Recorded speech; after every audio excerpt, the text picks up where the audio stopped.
Qu'est-ce que le stress? Le stress est une émotion secondaire de la peur. Alors, pour rappel, la peur est donc une émotion primaire qui est indispensable pour notre survie. En effet, la peur va nous aider face à un danger. Elle va nous préparer physiquement en mettant notre corps sous tension et nous préparer psychiquement en dégageant l'hormone du stress qui s'appelle le cortisol pour choisir la meilleure attitude pour nous protéger d'une situation menaçante. Il y a plusieurs attitudes, il y a l'immobilisation, il y a la fuite et il y a le combat. Pour certains, la peur va décupler leur capacité pour pouvoir affronter la situation menaçante. Et pour d'autres, au contraire, la situation menaçante est tellement envahissante qu'elle va les immobiliser, les paralyser. C'est pourquoi, quelquefois, certaines personnes ratent un examen. Quoi qu'il en soit, le stress reste une émotion nécessaire à notre bon fonctionnement.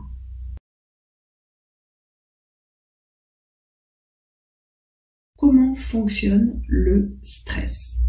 Le stress, n'oubliez pas que c'est une émotion. Une émotion, quelle qu'elle soit, renvoie forcément à une stimulation dans le corps. Vous avez des ressentis, des sensations, vous avez également des tensions musculaires, des charges hormonales et des activités mentales un peu plus soutenues. Donc le stress, c'est tout ça. Le stress arrive quand il y a une modification dans votre environnement.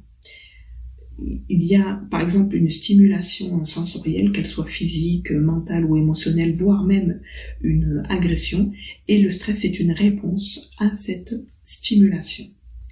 Par exemple, quand vous avez une compétition ou quand vous connaissez un accident, un attentat, il faut savoir que le stress va provoquer la sécrétion de l'adrénaline. L'adrénaline va elle-même lancer un rythme cardiaque un peu plus soutenu, des tensions musculaires pour pouvoir faire face à cette menace ou cette compétition et pour pouvoir nous permettre de nous protéger et d'assurer notre survie.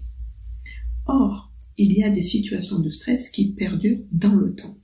Là encore, il va y avoir une nouvelle hormone qui s'appelle le cortisol qui va être sécrétée et qui va nous permettre de tenir le coup sur le long terme.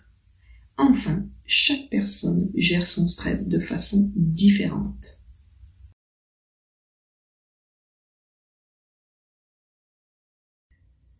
Le stress est comme toutes les autres émotions. Il n'est pas négatif. En effet, c'est plutôt la façon dont vous allez gérer votre stress qui va le rendre négatif dans votre quotidien. Par exemple, il y a certaines personnes qui parlent de bon stress, ce fameux stress qui les pousse à aller de l'avant, à décupler leurs capacités et voire exceller dans certains domaines.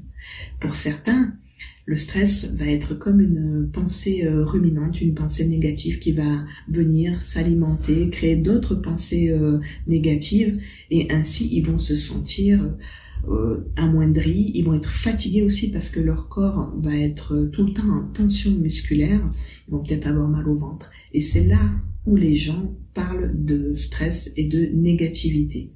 En fait, le stress, c'est ce que vous en faites vous. Ce n'est pas une fatalité.